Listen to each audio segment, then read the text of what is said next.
வணக்கம். நம்ம நாயனார்கள் வரிசையில் அடுத்து பார்க்க போகிறது கோ செங்கண்ணன் சோழன் நாயனார். கோ அப்படின்னா அரசன், செங்கண்ணன் அப்படின்னா கண்கள் சிவந்த கண்களை உடையவன் சோழன்.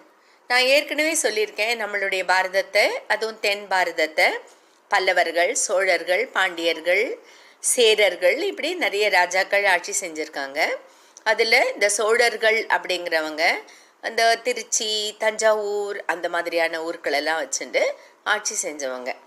இந்த ராஜா தான் ஒரு மிக சிறந்த சிவனடியாராக இருந்து சிவனுக்கு தன்னுடைய எல்லா அர்ப்பணங்களையும் செய்து பல கோவில்களெல்லாம் கட்டி பிறகு இறைவனடி சேர்ந்தவர். அதற்கு முன்னாடி பாக்கி எல்லாருக்கும் இல்லாத ஒரு பெருமை நமக்கு இவரை பற்றி இருக்குது. இவருடைய பூர்வ ஜென்மத்தை பற்றிய சில விவரங்கள் நம்ம புறநானூறுகளில் பார்க்க முடியாது. இந்த புறநானூறுங்கிறது அந்த நாளில் தமிழில் உள்ள இலக்கிய காவியங்கள். இப்போது சிவகணங்கள் அப்படின்னு ஒரு உண்டு. இந்த சிவகணங்கள் யார் அப்படின்னா, இந்த சிவனடியார்கள் இறந்த பிறகு அந்த சிவனை போய் அடைந்து அவருடைய இடமான கைலாசத்திலேயே இருக்கிறவங்க. அவங்க அங்கேயும் அந்த சிவனையே பாடிக்கொண்டு தொழுது கொண்டு இருக்கிறவங்க. இந்த சிவகணங்களில் எப்போவுமே அவர்கள்லாம் ரொம்பவும் பொறுமையானவர்கள், அன்பானவர்கள், பக்தியானவர்கள், அந்த இறைவனை தவிர வேறு எதிலும் நோக்கம் இல்லாதவர்கள், அப்படியெல்லாம் இருக்குது. ஆனால் அதுலேயே எக்ஸப்ஷன்ஸ், அதாவது விதிவிலக்குகள்லாம் உண்டு இல்லையா. ஒரு 2 சிவகணங்கள் ஒன்றுக்கு ஒன்று பிடிச்சிக்காது. எப்போ பாரு சண்டை, எப்போ பாரு வாக்குவாதம். சிவனுக்கே போர் அடிச்சு போச்சு.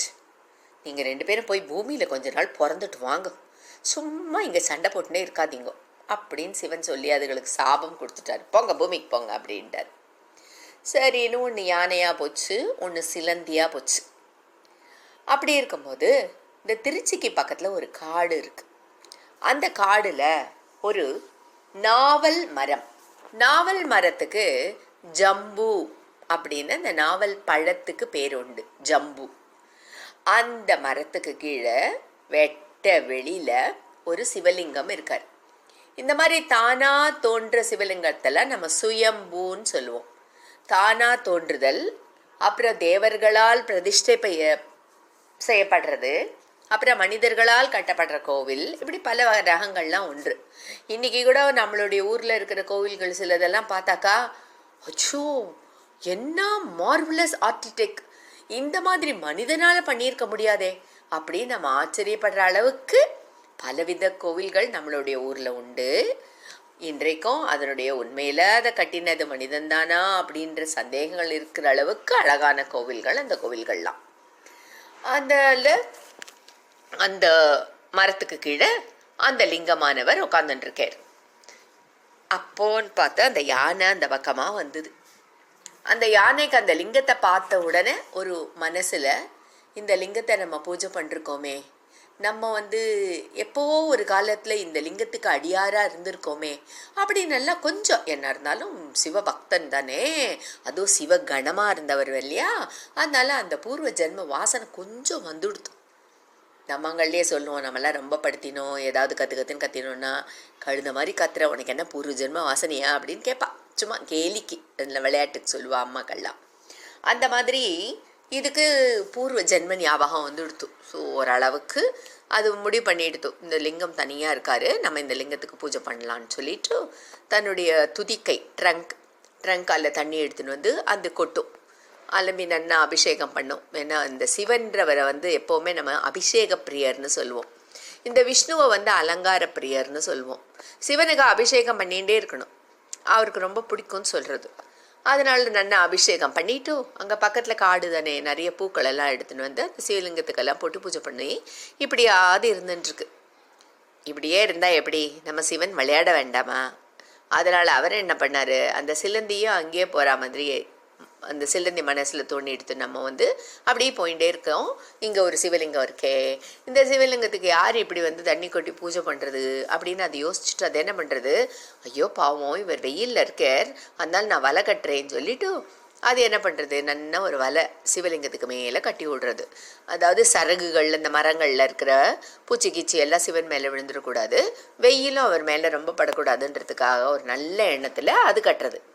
மறுநாள் இந்த யானை வருது, அது பார்க்குறது, யார் சிலந்தி வலையை போய் மேலே கட்டுறது, இது என்ன அபச்சாரம் அப்படின்னு நினச்சிட்டு சிலந்தி வலையை நல்லா வந்து தட்டி விட்டுட்டு மறுபடியும் என்னென்னா வந்து அபிஷேகம் செஞ்சு மறுபடியும் பூவெல்லாம் போட்டு அது போகிறது. இந்த மாதிரி நம்ம ஏற்கனவே பார்த்துருக்கோம் கண்ணப்பன் கடையில். கண்ணப்பன் வந்து மாமிசம் வைப்பார், அந்த பிராமணன் வந்து எல்லாத்தையும் தள்ளி விட்டு பூஜை பண்ணுவார், பிராமணன் பூஜையை திண்ணன் தள்ளி விட்டு, இந்த மாதிரி ஒரு கதையை நம்ம ஏற்கனவே படிச்சிட்டோம். அதே தான் இங்கேயும் நடக்கிறது. ரெண்டும் வந்து ஒன்று பார்த்துக்கல, ரெண்டுத்துக்கும் தாங்க பண்ணுறது என்ன பண்ணுறோம், அந்த அதுக பண்ணுறது அதுகளுக்கு கரெக்டு, பட் அது இன்னொன்னுடைய நோக்கத்தை அது புரிஞ்சுக்கல ரெண்டுமே ஒன்றுக்கு ஒன்று. அதனால் இது தினம் வலகட்டும், இது தினம் தள்ளிவிடும், இப்படியே ஓடின்னு இருக்கு. ஒரு நாள் சிலந்தி, யார் இதை பண்ணுறது, நான் பார்த்தே ஆகணும் அப்படின்னு சொல்லிட்டு வந்து பார்க்குறது. இந்த யானை தள்ளணுன்னு சிலந்திக்கு கோவம் வந்துடுத்து. என்ன பண்ணுறது, அந்த சிலந்தி அந்த யானையோட துதிக்கைக்குள்ளே போயிட்டு கடி கடி கடி கடின்னு கடிக்கிறது. பாவம் அந்த யானைக்கு என்ன ஸ்ட்ரென்த் இருந்தாலும் சரி, ஒரு எறும்பு அது காதுக்குள்ளே போனாலும் சரி, இல்லை அந்த தும்பிக்கைக்குள்ளே ஏதாவது போச்சுனாலும் சரி, அதை தாழாது. பத்தாத்துக்கு இது வேறு இந்த சிலந்தி சக்கு சக்கு சக்கு சக்குன்னு கடிக்கிறது. பாவம் அந்த யானையால் தாங்க முடியல, வலி பிளிறது, அப்படியே கத்துறது, கத்திட்டு புரள்றது, புரண்டு புரண்டு அது துதிக்கை தானே பாவம் வலிக்கிறது, அந்த துதிக்கையை போட்டு தட்டு தட்டு தட்டுன்னு தட்டிக்கிறது. அப்போ என்னாச்சு, துதிக்கையில் கடிச்சத்தில் அந்த போட்டு தட்டு தட்டுன்னு தட்டினத்தில் அந்த யானை செத்து போயிடுது. பக்கத்துலேயே அந்த சிலந்தியும் உள்ளுக்குள்ளே தானே உட்காந்துட்டுருக்கு, அதாலேயும் வெளியில் வர முடியாமல் அதுவும் செத்து போச்சு. ஆக மொத்தம் ரெண்டு செத்து போயிடுது. நேராக போகிறது, சாபம் தீர்ந்து போச்சுன்ட்டு மேலே போகிறது சிவன் கிட்ட. சிவன் சொல்கிறாரு, அந்த யானை எனக்கு பூஜை பண்ணித்து, நீயும் எனக்கு நல்லது தான் பண்ண, நீங்கள் ரெண்டு பேருமே என்ன நினச்சி பூஜை பண்ணீங்க, உங்கள் வழியில் எனக்கு ரொம்ப சந்தோஷம். ஆனால் நீ வந்து அந்த யானையை கொல்லணுன்ற கோபம் உனக்கு வந்தது பெருங்குற்றம், தீங்கு ஒருத்தருக்கு விடுவிக்கணும்னு நினைச்சது பெருங்குற்றம். அதனால் நீ மறுபடியும் பூமிக்கே போய் இன்னும் கொஞ்ச நாள் இரு, இந்த யானைக்கு மட்டும் நான் மறுபடியும் சிவகண போஸ்ட் கொடுக்குறேன் அப்படின்னு சொல்லிட்டு அவர் யானைக்கு மட்டும் சிவகணமாக மறுபடியும் மாற்றின்ட்டு தங்கிட்ட வச்சுன்றாரு. நீ இந்த சிலந்தியே நீ கீழே போய் அங்கேயே பிறந்துக்கோ போ அப்படின்னு சொல்லி அனுப்பிடுறாரு. பட் அப்படி அனுப்பும்போது ராஜா என்ன பண்ண, சிவன் என்ன பண்ணுறாரு, இவன் நிறைய பூஜையெல்லாம் பண்ணிருக்கான், அவனோட நோக்கம் என்னமோ நல்ல நோக்கம்தான், இந்த கோபம் தான் சண்டாளம், இந்த கோப குணம் வரக்கூடாது, அது வந்து கொடுத்து அதனால் இவன் ராஜாவாக பிறக்கட்டும்னு சொல்லிட்டு சோழ நாட்டில் ராஜாவாக பிறந்துடுறான். அவன் பிறக்கும்போது கண்ணு சிவந்து இருந்துதான், அதனால் செங்கண் அப்படின்னு பேர். கோனா அரசன், செங்கண்ணுனா சிவந்த கண்கள், சோழன் வந்து சோழராஜா. இப்படியான சோழராஜா பிறந்து மிக மிக மிக மிக மிக பக்திமானாக அதே கோவிலுக்கு, அந்த லிங்கம் இருக்கு இல்லையா தனியாக மரத்துக்கு கீழே, அந்த லிங்கத்துக்கிட்ட போய் அந்த லிங்கத்துக்கு அழகான கோவில் ஒன்று கட்டுறார். அருமையான கோவில், அகிலாண்டேஸ்வரி கோவில். ஜம்பு மரத்துக்கு கீழே இருந்ததுனால அவருடைய பேர் ஜம்புலிங்கேஸ்வரர். அந்த கோவிலினுடைய ஆர்கிடெக்டெல்லாம் இன்னைக்கெல்லாம் பார்த்துட்டு இருக்கலாம். நீங்கள்லாம் குழந்தைகள் தான், ஓரளவுக்கு கேட்குற கொஞ்சம் பெரிய குழந்தைகளாக இருந்தால் அவங்களுக்கெல்லாம் நான் சொல்கிற ஒன்று, கோவில்களுக்கெல்லாம் போனீங்கன்னா ஒரு தூண், ஒரு மேல் விதானம் ஒன்று விடாதீங்க, எல்லாத்தையும் நன்னா பாருங்க, என்ன மாதிரி கட்டியிருக்கா நம்மளுடைய முன்னோர்கள் அப்படிங்கிறதெல்லாம் உங்களுக்கு தெரியணும். அந்த மாதிரி பார்க்கணும். இந்த கோவிலில் அவ்வளவு அழகாக இருக்கும் அந்த கோவில். இந்த கோவிலுக்கு என்ன தெரியுமா பேர், யானை அந்த கோவிலை காவல் காத்ததுனால அந்த கோவிலுக்கு திரு யானை காவல் அப்படின்னு பேர். அது மருவி நம்ம சொல்லிகிட்டே இருக்கும்போது என்ன பண்ணுவோம், ராஜி அப்படின்னா ராஜ், ராஜு, ரா அப்படின்லாம் சொல்லி கொஞ்சுவோம்ல, அந்த மாதிரி தான் நாளா வட்டத்தில் என்ன ஆகிடும், இந்த பேர்கள்லாம் சுருங்கி சுருங்கி சுருங்கி வேறு பேராக மாறிவிடும். அதே மாதிரி தான் ஆகிடுது இந்த திருவானைக்காவல் அப்படிங்கிறது. இப்போ திருவானைக்கா அப்படின்னு மாறி மறுபடியும் திருவானைக்காவல்னு சில இடத்துல சொல்லி அந்த மாதிரி அது திருச்சிக்கிட்ட இருக்குது அந்த கோவில், காவிரி நதிக்கரையில் இருக்குது. அந்த மாதிரி அந்த ராஜா 70 கோவில் கட்டினார். அவ்வளவும் பிரம்மாண்டமான சிவன் கோவில். கோவிலை கட்டிட்டதோடு விடாமல் அந்த கோவிலில் நடக்கிற வருஷ பூஜைகளுக்கும் வருஷ விழாக்களுக்கும் உண்டான பணங்கள் எல்லாம் நிலங்கள் எல்லாம் கொடுத்து எல்லா ஏற்பாடும் பண்ணி சிவனடியார்களெல்லாம் மிகச்சிறந்த முறையில் நடத்தி அவர் சிவனிடத்தில் போய் சேர்ந்தார். இந்த ராஜாவுக்கு ஏன் சிவன் எந்த டெஸ்ட்டுமே வைக்கல அப்படின்னு ஒரு கேள்வி வரும். ஏன்னா எல்லாருக்கும் ஒரு டெஸ்ட் வைக்கிறாரு இல்லை இந்த உலகத்தில், அந்த சிவனடியாருடைய அந்த பெருமையெல்லாம் சொல்கிறதுக்காக. ஆனால் இவர் எங்கேயோ ஒரு மூலையில் இருக்கிறவர் இல்லை, இவர் ராஜா. அந்த ராஜா 70 கோவிலும் கட்டியிருக்காரு. எத்தனையோ சிவனடியார்களுக்கு எவ்வளவோ நன்மைகள்லாம் செஞ்சு மரியாதை கொடுத்து எல்லாம் பண்ணுறதை இந்த உலகமே பார்த்துட்டுருக்கு. அதனால் அவருக்குன்னு எந்த ஸ்பெஷல் டெஸ்ட்டும் தேவைப்படலை. அவர் ஒரு சிறந்த சிவனடியாராக இருந்து ஒரு மிகுந்த சிறந்த பக்திமானாக ஒரு நாயன்மார்கள் வரிசையில் சேர்க்கப்பட்டார். அதனால் இப்போ நம்ம பார்த்தது கோ செங்கண்ணன் சோழ நாயனார் அப்படின்னு இவருடைய பேர்.